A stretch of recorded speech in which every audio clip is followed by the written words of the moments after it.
السلام علیکم۔ Story time میں خوش آمدید۔ مختصر معلومات میں آج ہم آپ کو بتائیں گے حضرت خضر علیہ السلام کا فروخت ہونا۔ ایک دن حضرت خضر علیہ السلام بنی اسرائیل کے بازار میں جا رہے تھے کہ ایک مکاتب شخص نے دیکھ لیا اور وہ آپ علیہ السلام سے کہنے لگا کہ مجھے کچھ صدقہ و خیرات کر دیجیے، اللہ آپ علیہ السلام کو خیر و خوبی عطا فرمائے۔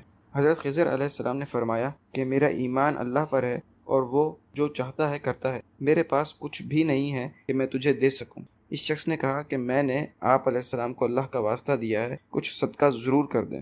میں نے آپ علیہ السلام کے چہرے پر بلند مرتبہ دیکھا ہے اور مجھے آپ علیہ السلام سے خیر کی امید۔ حضرت خضر علیہ السلام نے فرمایا کہ میرا ایمان اللہ پر ہے اور میرے پاس اس وقت تجھے دینے کے لیے کچھ بھی نہیں، ہاں اگر تم مجھے فروخت کرنا چاہتے ہو تو کر دو تاکہ تمہیں کچھ مل سکے۔ وہ شخص بولا، کیا آپ علیہ السلام اس پر راضی ہیں؟ آپ علیہ السلام نے فرمایا کہ ہاں میں راضی ہوں، اور تو بار بار یہ سوال کر کے مجھے اللہ کے ہاں رسوا نہ کر۔ وہ شخص آپ علیہ السلام کو لے کر بازار کی جانب چل دیا اور 400 درہم میں فروخت کر دیے۔ حضرت خضر علیہ السلام ایک عرصہ تک اس شخص کے پاس رہے جس نے آپ علیہ السلام کو خریدا۔ اس خریدار نے آپ علیہ السلام سے کبھی کوئی کام نہ لیا۔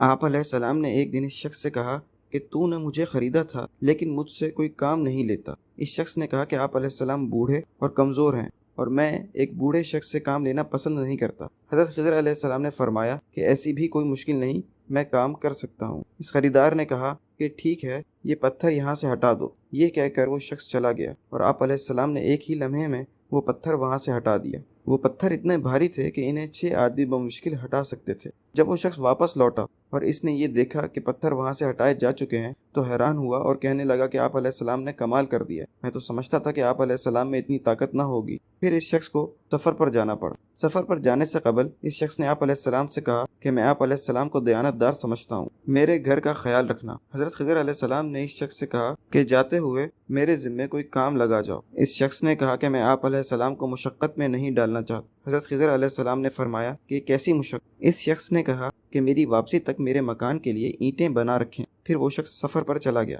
آپ علیہ السلام نے اس کی غیر موجودگی میں اس کا مکان تعمیر کر دیا۔ واپس آ کر اس شخص نے دیکھا تو اس نے آپ علیہ السلام سے کہا کہ آپ کو اللہ کا واسطہ آپ علیہ السلام کون ہیں اور آپ علیہ السلام کے بیچے جانے کا قصہ کیا ہے؟ آپ علیہ السلام نے فرمایا کہ مجھے تو نے اللہ کا واسطہ دیا ہے تو میں تجھے بتا دیتا ہوں، میں وہی خضر علیہ السلام ہوں جس کے بارے میں تم نے سن رکھا ہے۔ مجھ سے ایک مسکین نے کچھ مانگا اور میرے پاس کچھ دینے کے لیے نہ، اس نے مجھے اللہ کا واسطہ دیا تو میں نے اس سے کہا کہ وہ مجھے فروخت کر، اور اس نے مجھے بیچ دیا اور میں تمہاری غلامی میں آ گیا۔ جس شخص سے اللہ کے نام پر سوال کیا جائے اور وہ قدرت رکھنے کے باوجود سائل کو خالی ہاتھ لوٹا دے، قیامت کے دن اس حالت میں کھڑا ہوگا کہ اس کی جلد پر گوشت تک نہ ہوگا اور اس کی ہڈیاں نظر آتی ہوں گی۔ اس شخص نے آپ علیہ السلام سے کہا کہ میں نے یقیناً آپ علیہ السلام کو تکلیف دی اور میں اس پر معذرت چاہتا ہوں، میں آپ علیہ السلام کو پہچانتا نہ تھا۔ آپ علیہ السلام نے فرمایا کہ تو نے جو کیا اچھا کیا اور میرا خیال رکھ۔ اس شخص نے عرض کی کہ میرے ماں باپ آپ علیہ السلام پر قربان، میرا گھر اور میرا مال آپ علیہ السلام کے لیے حاضر ہے، آپ علیہ السلام مجھے حکم فرمائے